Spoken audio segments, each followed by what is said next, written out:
you do it. That's the way you come out. Well, let me tell you. First of all, I got to do the international say hello to the DJ move. What up? Here you go. I got to tell you, Ellen, your show is really the only show other than, I guess, Dance Fever or Soul Train where you can come out and do that. I mean, you can't come out on Dr. Phil and be like, woo, Dr. Phil, yeah, work it. No. You know, if you did that, he'd say, you get real. You can't like be coming out and being like, go Maury, yeah, work it Maury. Yeah. You can't do that. No. This is the best show. I am the Denny Terrio of daytime. Yeah. But I gotta tell you, it's a little stressful. You gotta work on some moves before you come on. You're a good dancer. You're a really good dancer. Well, you know, hold on. You know what they call me on the you know what they call me on the dance floor? What's that? White men can dance. Yeah. That's right. You know I got it going on. Yeah. Work it. You do. You have rhythm, and there was a little. You were skipping, actually, I believe. Some like to refer to it as like a dance move, but skipping, you know. No. Do you dance a lot? Do you practice? I do. Actually, I was practicing for the show. You really? Have to. Now, I don't know about you guys, but I practice dancing in my bedroom with the door locked, because God forbid somebody like comes in and sees you practicing dancing. And the best way to do it is in your underwear. Oh, yeah. It's just because then you see like your flaws and you do it and you just look like, you're like, wow, that really looks goofy. Because when you're in a pair of tighty whities, it's like, wow, that looks really goofy. So it's sort of a good measurement. Yeah, no, sometimes it depends on the clothes, but I'll dance sometimes in a unitard.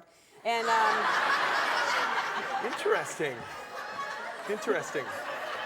I don't even know how to say the word. Sometimes when I take my Jane Fonda aerobics classes, I wear those. And the band around the head, which is only sweat comes from above. If you catch it from above, it's not going to get down. That's only when we're sweating to the oldies, Ellen. Yeah. Well, that's why it is. A lot of people do dance while they watch at home. So I'm glad that you're practicing at home as well. And you talk about dancing in your underwear. I just found this out that you're modeling underwear now. Yeah, I'm the You're Perry modeling. Ellis underwear guy. There we go. That's me. That's me. Calm down. Calm down. Don't get excited, everybody at home. That's my mom back there going, woo! Yeah. Scream, girl, scream! Yeah. No. You can't really see. I can't show the other picture. They wouldn't let me. The one that's just the underwear. Yeah, it's probably better that you don't. No, but I actually model long underwear, and it's not the same. All right, so, and look at that body. Now, did I ask you this before? Do you work out? Yeah, I work out. I jog a lot, you know. I try to keep the carbs to a minimum. Oh, that's right. That's right. We talked about that. But no, when you are an underwear model, you do have to be careful. You're like, wow, I should not have had that third hot dog. You know, because Monday at work, it's like, take it off.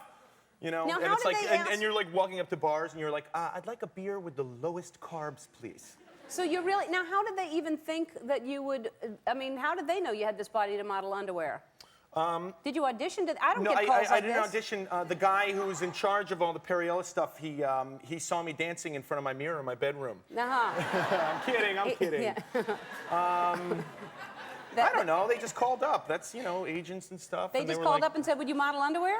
Well, yeah. Well, I mean, you have to audition. You got to like take your shirt off. And really? That sort of stuff. Yeah. Wow. And they were like, "Okay, let your breath out," because I was like, yeah. And they were like, relax, and I was like, I'm relaxed, I'm totally cool. I look good in underwear, right? Yeah. No, you look. And it was a mistake because at the audition I wore my Underoos, which are not cool, people. What's that? They were my Spidey Underoos. Remember as kids you used to get Underoos? You didn't have those? No. Okay, well, I got some in the car. I'll show you later. No, I was very underprivileged. All right, and so Ellen was so poor growing up. Her mama did not give her underwear. I had underwear, not the Rue thing you're talking about, though.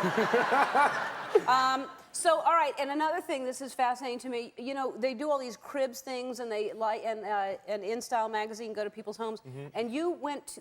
Us went to your house. Yeah, and Us Weekly. Yeah. But you live.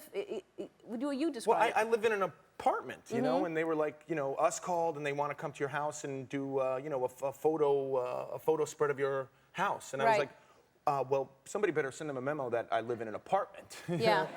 And you know, I was like, don't expect P. Diddy's place, you know, don't expect, you know, Lil Kim with the bling bling and stuff, you know. Let's take a look at what they had in Us Weekly, if they are there. There's, well, that's like my dirty kitchen. You and your kitchen. And then the insert there is your refrigerator, which I noticed there's nothing but liquids in there. There's not one one solid food. There's just... Well, things just go bad. And also you have a bobblehead collection. Is that what you have? Well, let me just explain. Like, and you people got to be careful out there.